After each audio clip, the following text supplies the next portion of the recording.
What's up, guys? Welcome back to the channel. Here we are with another reaction. In this, we have the Netherlands military in 2025 will shock you.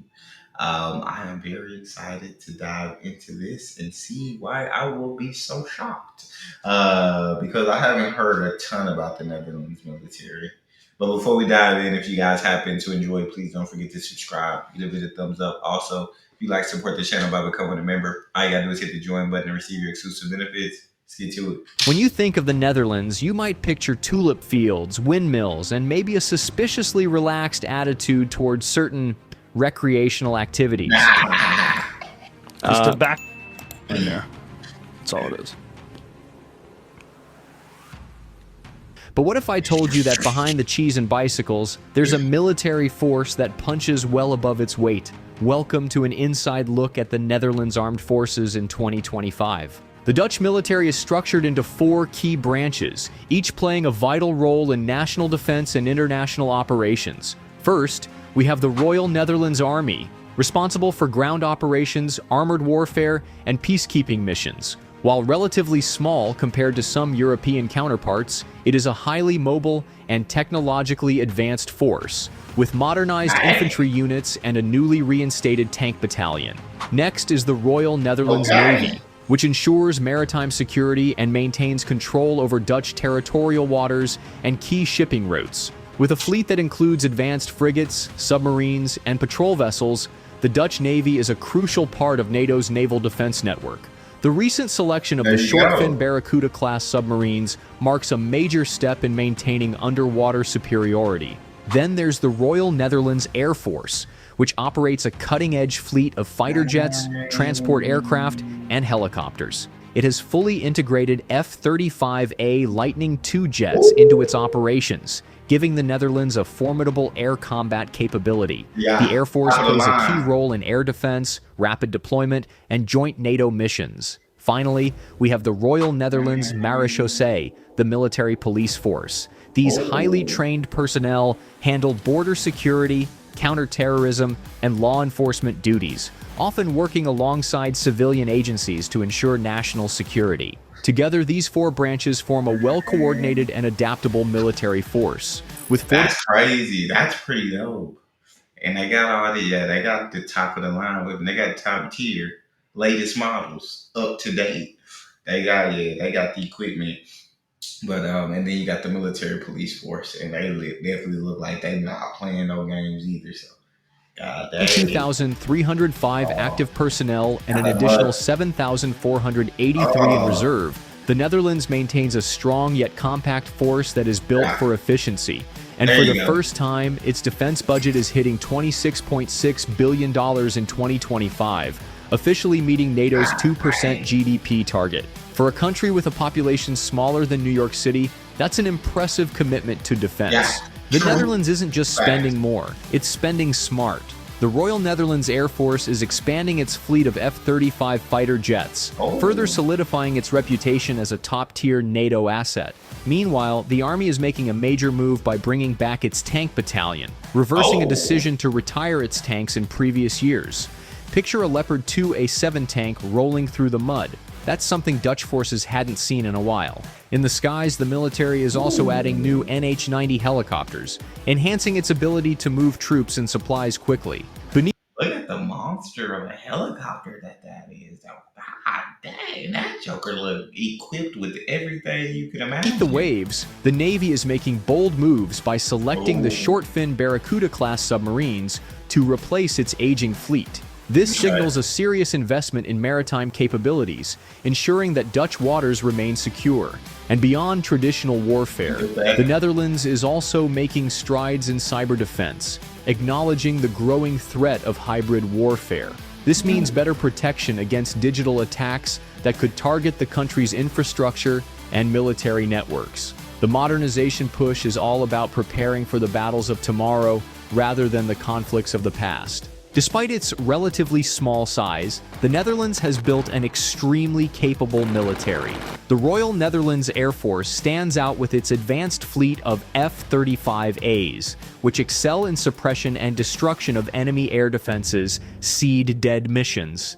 This means Dutch pilots are not just flying, they're actively shaping the battlefield by taking down enemy air defenses before they can even become a threat. The level of training and interoperability with NATO allies only strengthens their effectiveness. The Netherlands has also proven to be a highly reliable partner within NATO, actively participating in joint exercises and international missions. Strategic investments in missile defense systems, electronic warfare capabilities, and high-intensity conflict readiness further solidify its place as a serious military player.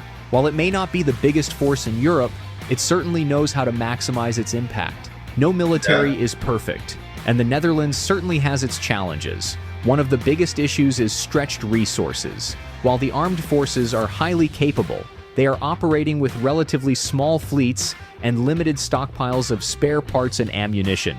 This means that in a prolonged conflict, sustaining operations could become a serious problem. Personnel shortages are another concern. While the military is growing, it still faces difficulty in recruiting enough soldiers to meet its expanding operational demands. And while the Air Force is a standout force, there's one glaring issue. Its pilots aren't getting enough flying hours. To maintain peak combat readiness, F-35 pilots need more training time in the air, something that remains a challenge due to budget constraints and aircraft availability. Finally, while modernization efforts have been impressive, adapting to emerging technologies like autonomous weaponry and advanced AI-driven systems needs even more focused investment.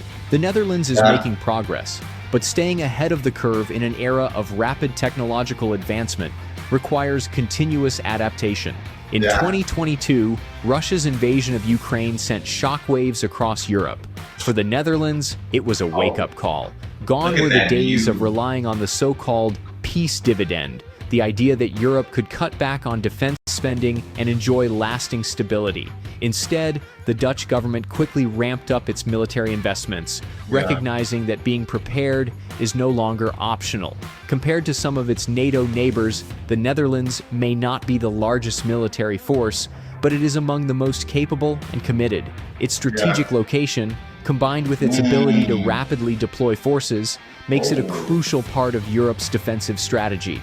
Whether it's securing its own borders or assisting allies, the Netherlands is playing an increasingly proactive role in European defense. The Netherlands has come a long way, but there's always room for improvement. One key priority should be increasing stockpiles of weapons and spare parts. If a crisis were to erupt, having sufficient supplies on hand would be critical for sustaining operations. Another major focus should be increasing training hours for F-35 pilots, ensuring they are always at peak readiness. It does feel like the Netherlands doesn't have the biggest army and doesn't have the most weapons. It feels like they do have the most up-to-date weapons or are buying new ones. Updating any ones that are old. So they're bringing back the tank battalion. You got a very efficient military, although small, although compact, very efficient, can get to where they need to go very quickly, can deploy those troops very quickly. And because of their positioning is a great asset for NATO. And so I feel like the Dutch can probably hold their own when it comes to a fight. But during peace times, that's just something you've never had to worry about. But yeah, like you said, when Russia invaded Ukraine, that kind of kicked a lot of countries in Europe into gear and saying, all right, we need to make sure we're prepared for anything. Cyber capabilities and autonomous weapons should also be a priority, as future conflicts will likely be as much about digital warfare as traditional combat. To stay ahead in modern warfare, the Netherlands must continue evolving its military strategy. One of the most critical lessons from the war in Ukraine is the growing dominance of drones on the battlefield. Surveillance drones, loitering munitions, and even cheap off-the-shelf UAVs have changed how wars are fought. The Dutch military, despite its strengths, currently lacks a large-scale drone capability comparable to what Ukraine has demonstrated. Investing in both reconnaissance and strike drones, similar to Ukraine's use of Bayraktars, FPV drones, and Western UAVs, would provide a major force multiplier. Finally, deepening NATO cooperation by optimizing resource sharing and mission specialization would allow the Netherlands to make the most of its strengths while benefiting from Allied support. So while the Netherlands might be famous for tulips and canals, don't underestimate the men and women in uniform. They might just be the reason Europe sleeps a little more soundly at night. Thanks for watching, and as always, stay sharp. Another great video. Again, thoroughly enjoyed that, and I just kind of gave my thoughts on what I think about the Netherlands military. It seems like they're not done though; they're continuing to progress. I don't know if they plan on spending any or increasing the budget, or they're going to stay at that 2% GDP. But y'all talk to me in the comment section. Let me know what you think. If you enjoyed, please don't forget to subscribe, get a bit of thumbs up, check out the next. I'll see y'all next time.